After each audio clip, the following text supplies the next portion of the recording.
Pranams to everybody. On this day, I want to speak about the word minority mentioned in Article 30 of Indian Constitution. The definition of minority has not been given in the Constitution. In fact, Constitution lays down the broad principles on which subsequent legislations will have to be built up. It is very unfortunate, even though the word minority has not been defined in the Indian Constitution, so far no legislation either by the center or state governments are being brought in the direction of giving a correct meaning of the word minority. Now, if we want to determine who is minority, it may be a case of a language minority or religious minority. Should it be decided on national basis, or should it be decided on the regional basis, or should it be decided on the basis of the population of in the state? Now we have got a Supreme Court judgment that is being reported in AIR 1971 Supreme Court, page number 1737. In the said decision, the Honorable Supreme Court has laid down that the aspect of minority will have to be decided on the basis of the effect of the legislation. Now we have to analyze what is the scope of a particular legislation. Now legislative power has been given to the parliament as well as to the state assemblies. So if a legislation is made by the center, then the total scenario in the country may have to be considered in deciding who is minority. And if the legislation is being made by the state, then the status of the total strength of the particular community or the people speaking a particular language will have to be considered by taking into consideration of the state population. But unfortunately, despite of the decision of the Honorable Supreme Court in this behalf, successive governments ruled in the center as well as state have interpreted the word minority to their political advantage. And we have to see the broad principles underlying the article number 29 and 30.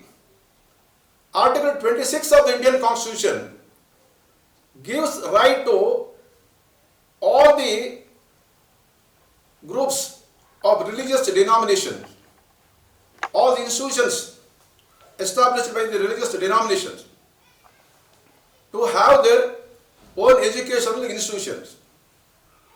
Now article number 29 and 30 are related to ensuring that no discrimination is being played against the minorities. Here, no special status has been given to the minorities. The provisions of article number 29 and 30 should be read along with article number 26. Article number 26 is the one where general powers are being given to everybody. Article number 29 and 30, they refer to the special assurance that has been given to the minorities. But no special status is being created in favor of any community or people speaking any language. But unfortunately, subsequent to the enforcement of the Constitution, we can actually see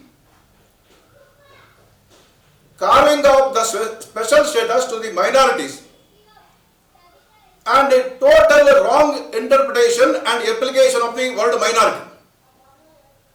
Now, in the decision of the Honorable High Court of Kerala, reported in AIR 1965 Kerala on the writ petition filed by some Christian organizations.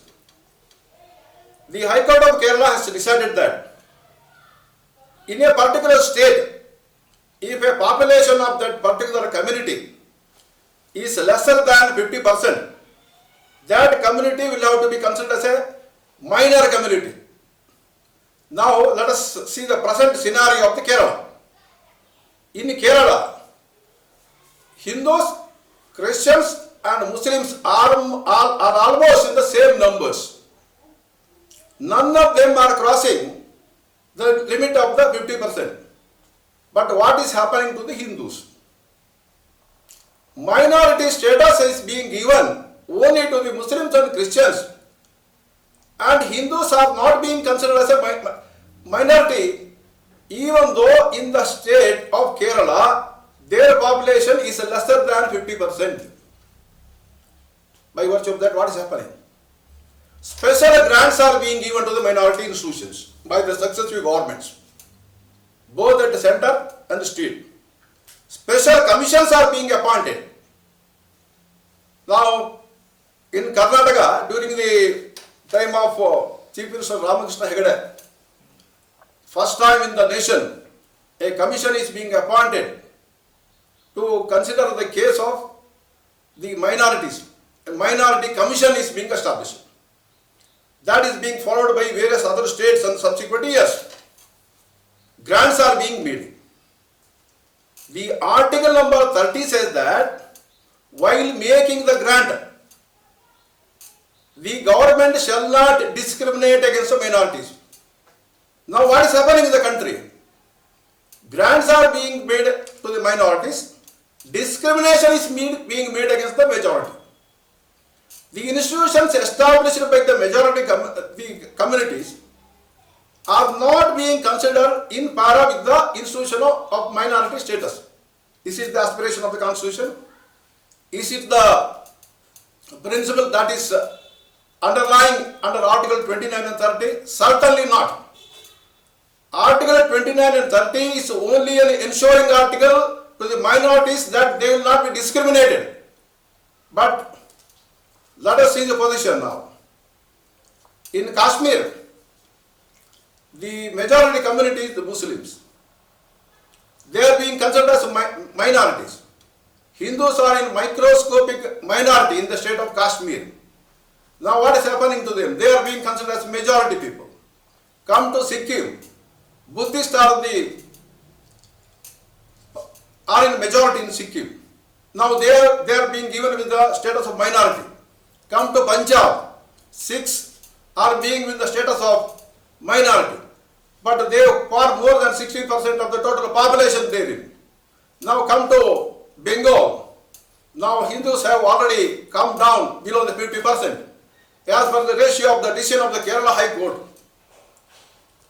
Are we given the status of minority to the Hindus of Bengal and Assam, where they are not crossing 50% of the total population? Now Christians form almost 90% of the population in Nagaland. Now they are being given the status of the minority. In Goa also Christians, almost the population is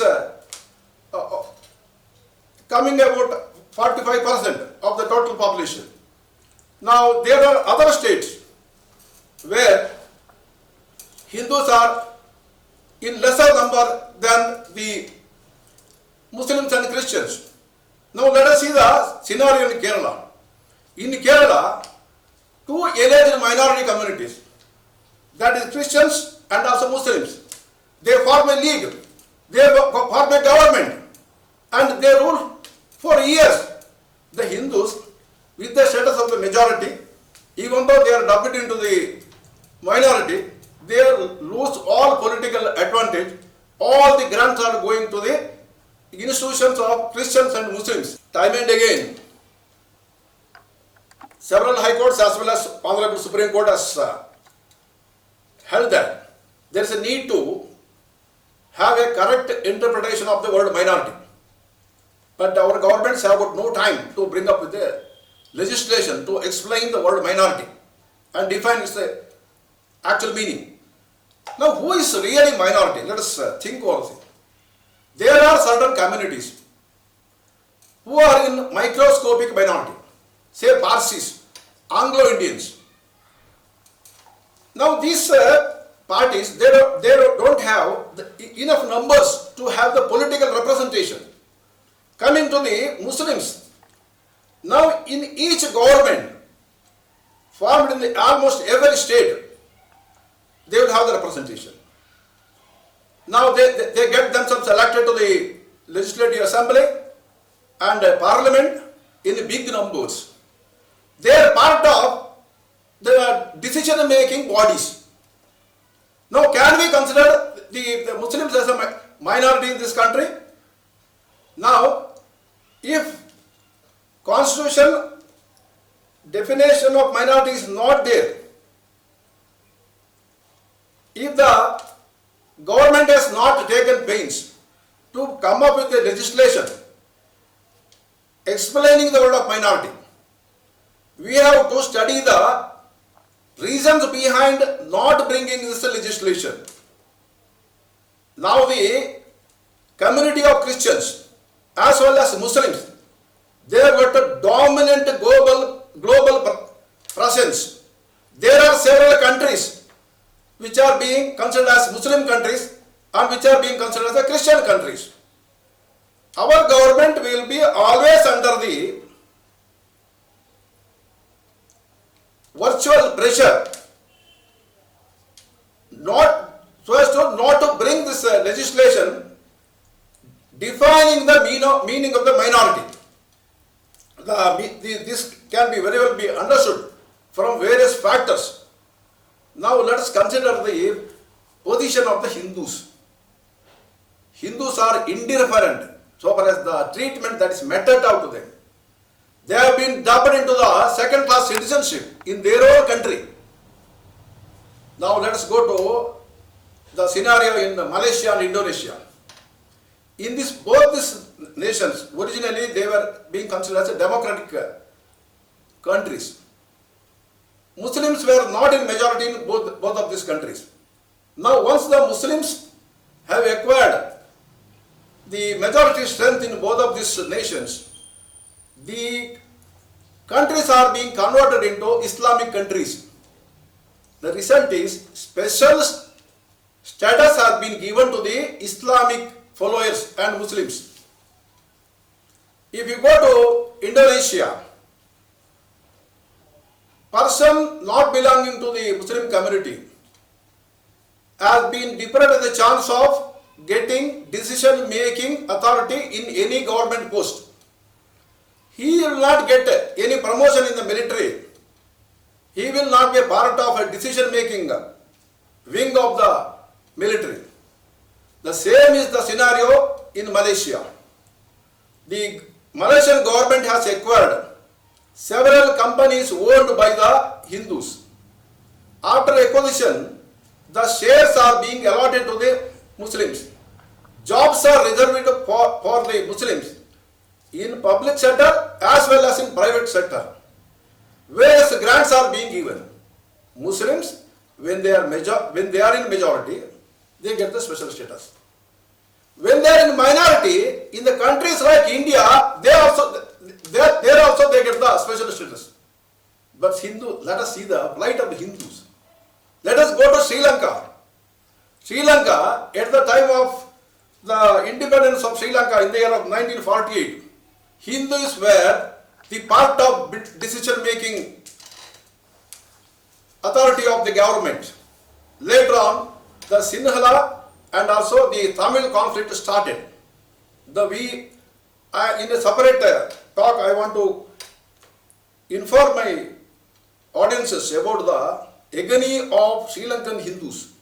But here I confine myself to the present scenario of Hindus. In the year of 2009, there was genocide against Hindus by the Sinhalese, resulted in killing of lakhs of Hindus. Now the widows of the persons who killed in this genocide, they form lakhs. There are no youngsters in the community. Either there is small children or aged people. Do you know what has happened with them? The Muslims of Sri Lanka hooked the war widows. It's learned that in many cases, for money, they were able to get 2 to 3 wives out of this war widows group. Are we sensitive to our own people living in other countries? If the same thing had been happened to Muslims, what would have been the result? Now the China is indulging in virtually crushing the Muslims in that country. All the Muslim countries are responding, including Pakistan. They are raising voice against that, even though politically they are very close. But we Hindus, we have totally forgotten about our own people in Bangladesh. We have forgotten our own people in Pakistan. We have forgotten our own people in Sri Lanka. So far as Malaysia and Indonesia is concerned, hunting of the Hindus are being started there. Hindus are being brought under the pressure to get converted to Islam. And so far as the Christian missionaries are concerned, less said is better. They form majority in certain states of northeast India.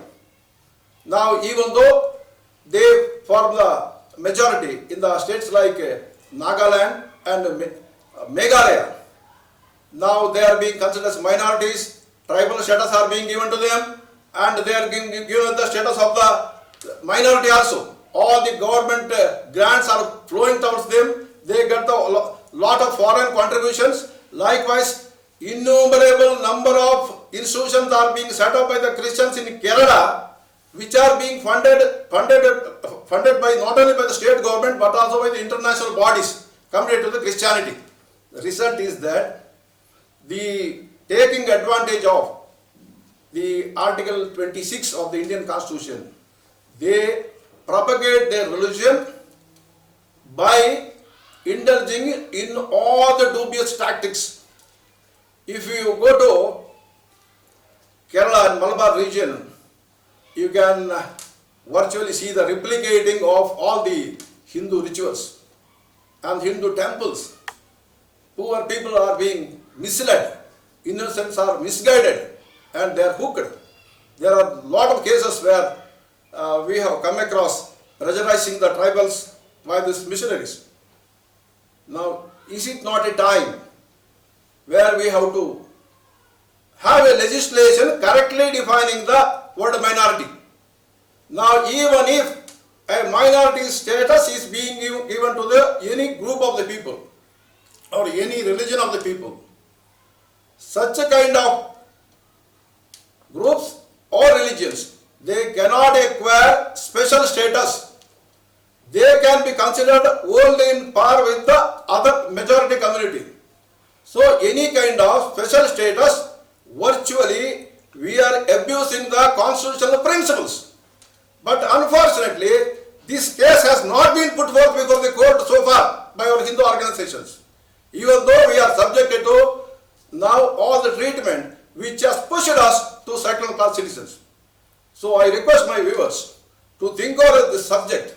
The youngsters in the country will have to get awakened.